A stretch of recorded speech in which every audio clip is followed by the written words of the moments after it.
This will show you how to trace to find points on a curve on a TI-nspire, and also how to make the calculator keep those points, like drop a dot on screen with coordinates.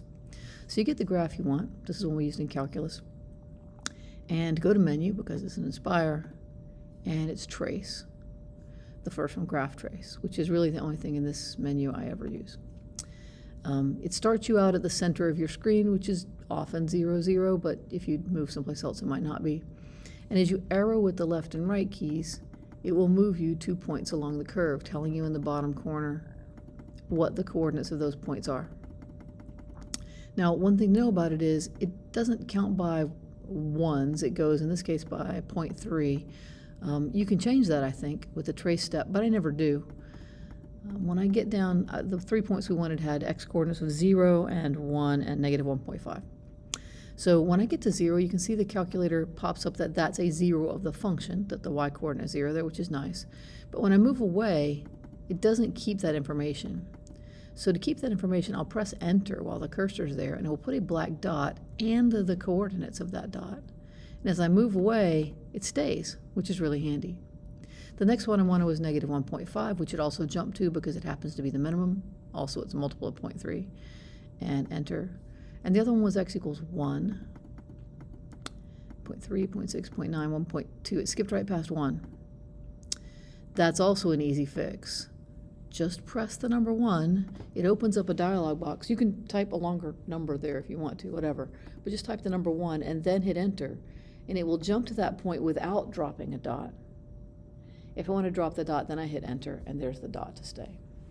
So if all that you need is to get some points, this is all it takes to get it.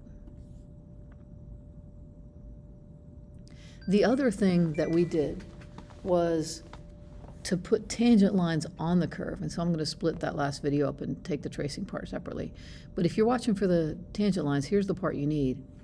You want to draw a tangent line.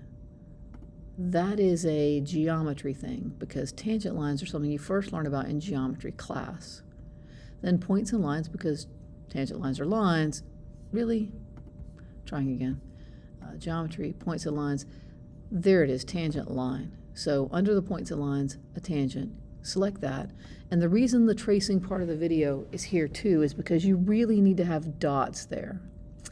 If you move your cursor to the line, and then, or curve rather, and click with the tangent line, you'll get this thing that slides along. But how do you know where to stop?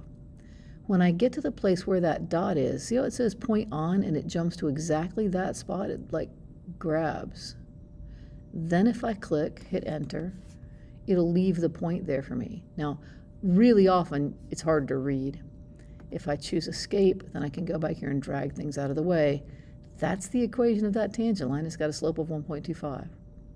I'll do it again. Menu, Geometry, Points and Lines, Tangent. I'm going to click on the 0, 0. It tells me that that equation is y equals 0. One more time, Geometry, Points and Lines, Tangent Lines.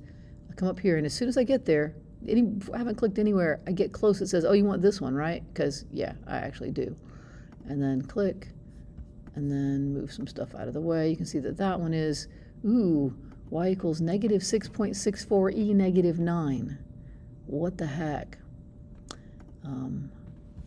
That is negative 6.64 times 10 to the negative 9, or negative 0.00000000664, which is basically 0.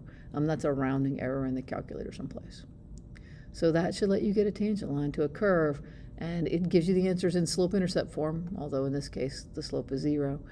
It doesn't keep you from having to do calculus. You still have to do calculus, but that can be a good way to confirm things to make sure your picture looks right.